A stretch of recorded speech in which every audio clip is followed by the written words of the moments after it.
Imagine you're sitting at a red light on a wet Tuesday night.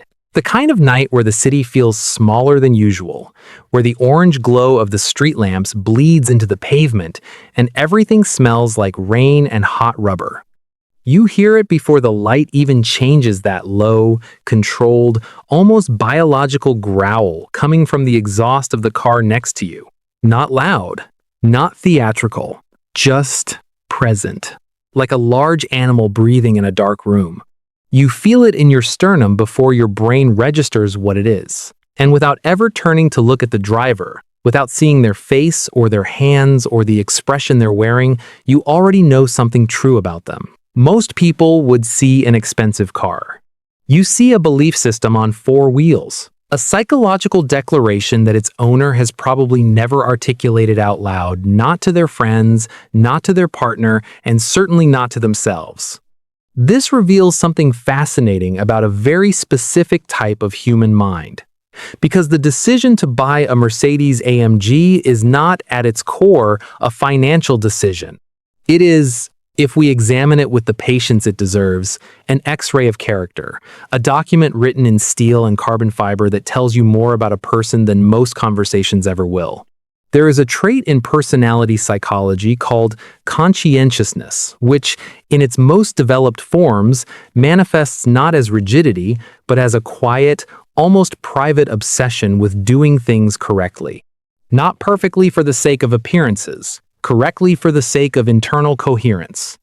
Research in personality science consistently shows that individuals who score high in this trait don't tolerate mediocrity in any domain of their lives, including the ones that society has told them shouldn't matter. The typical AMG driver is someone who read the full technical specifications of their car before ever setting foot in a dealership. Someone who knows the difference between the M177 and M178 engine architectures, not because they want to impress anyone, but because not knowing would feel like a form of disrespect toward the machine. Someone who, when a colleague at a dinner party refers to their car as just a Mercedes, feels something shift uncomfortably in their chest, not out of vanity, but because the imprecision bothers them at a structural level. These are people who care about the gap between what things are and what people think they are. But let's go deeper. Let's talk about why someone ends up here at all, and what that choice actually costs them psychologically, because it costs more than money.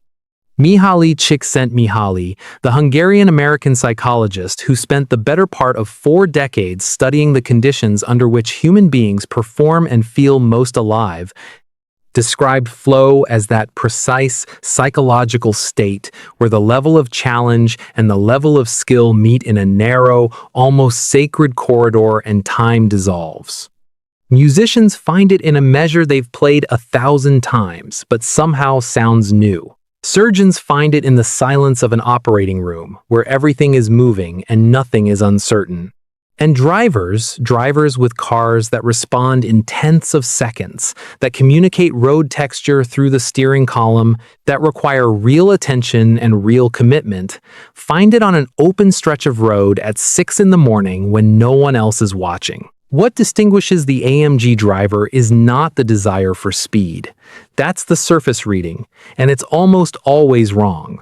What they seek is that precise state where the machine demands everything complete focus, calibrated inputs, a quality of presence that modern life almost never requires from us. A state where, paradoxically, having 430 horsepower beneath you becomes the only circumstance in which your mind finally, genuinely, stops rehearsing tomorrow's meeting or replaying last week's argument. The car is not a luxury object in the traditional sense.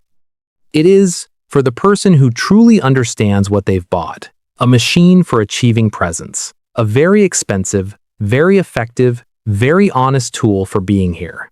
But here is where it gets genuinely interesting. Behind the pursuit of mechanical control, there is something that psychologists working in the tradition of Albert Bandura would recognize immediately. Bandura's concept of self-efficacy, the deep internalized belief in one's own capacity to execute at a high level, is not just an academic construct. It shapes what risks people take, what environments they seek out, and crucially, what objects they surround themselves with. There is a consistent pattern. People who have built their identities around competence, around the slow accumulation of real skill in difficult domains, are disproportionately drawn to objects that reward that same quality of attention. Instruments, tools, machines that punish carelessness and reward mastery. The AMG driver, in many cases, is not performing wealth. They are performing competence. And there is a profound difference between the two that most observers miss entirely. They don't need to be seen in the car. What they need is the private knowledge that if the road opens up, if the conditions align and the moment presents itself, they are ready, and so is the machine. That silent internal preparedness, that permanent state of calibrated readiness, is a psychological posture that extends far beyond driving. It is a way of moving through life that these people apply to nearly everything. Their work, their relationships, the way they maintain things, the way they keep promises to themselves when no one else is counting. What does that tell us about how they understand the world? Consider the dimension of identity and time. Erik Erikson, in his theory of psychosocial development, described what he called generativity, that deep human need, most acute in midlife, to create something that will outlast the self. To participate in a story larger than your own biography.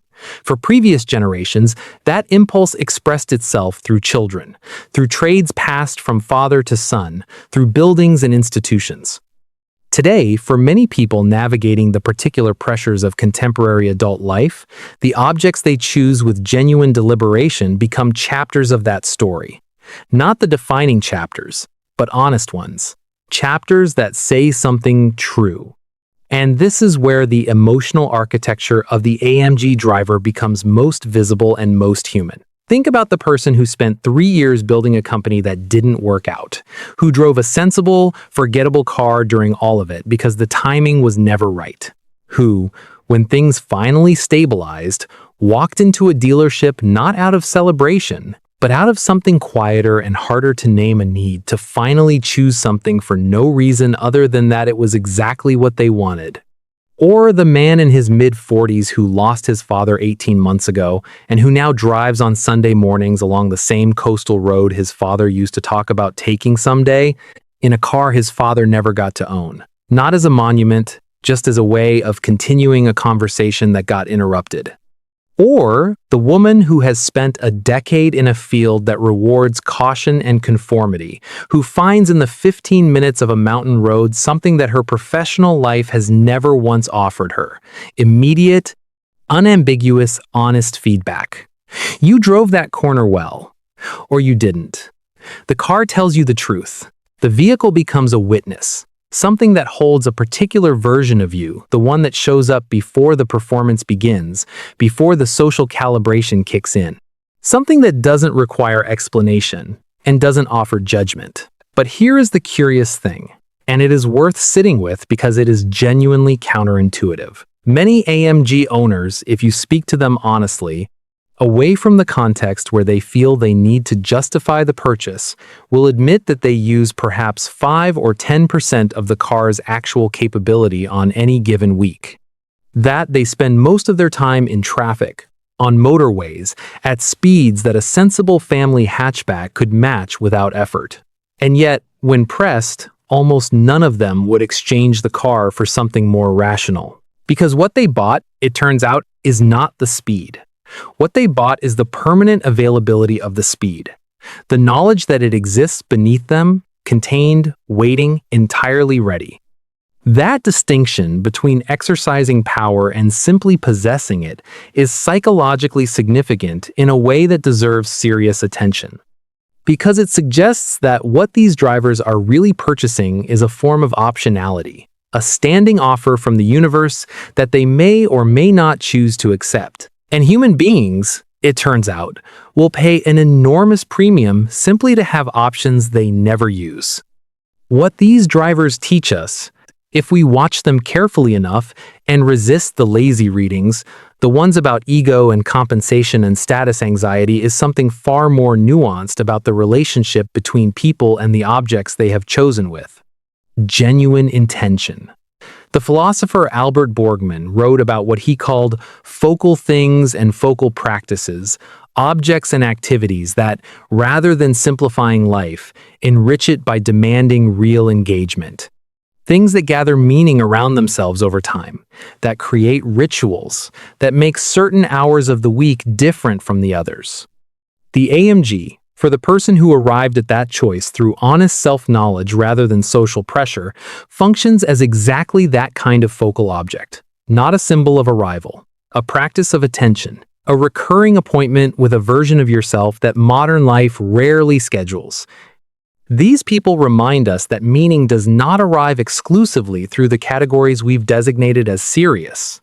That a person can find genuine purpose, the structured, repeatable, deepening kind of purpose that psychologists associate with long-term well-being in the ritual of a Sunday drive, in the maintenance of a machine they understand intimately, in the community of people who share an unreasonable commitment to something that the rest of the world considers optional. They remind us that the human need for mastery is not extinguished by professional success or domestic stability, that it persists, quietly and inconveniently, looking for somewhere to go, and that when people find an honest outlet for it, something that rewards real skill, that tells the truth about how well you're doing, that gets better the more carefully you pay attention, something settles in them that no amount of convenience or practicality could ever replace. Meaning is not reserved for the grand gestures. Sometimes it lives in four wheels and a sound you'd recognize anywhere, in the particular weight of a steering wheel that was designed to communicate, not just to turn, in the decision made once, renewed every time you sit down to choose something that asks something of you in return. That is not just a car. It is a human story about the refusal to be passive in your own life, about the need to maintain, somewhere in your week, a space where effort is visible and skill is real and the feedback is immediate and true. About what it means to choose something that was built with the same seriousness you try to bring to everything that matters to you. And that refusal, quiet, expensive, frequently misunderstood by people who have made their peace with enough, is perhaps the most honest thing a person can do.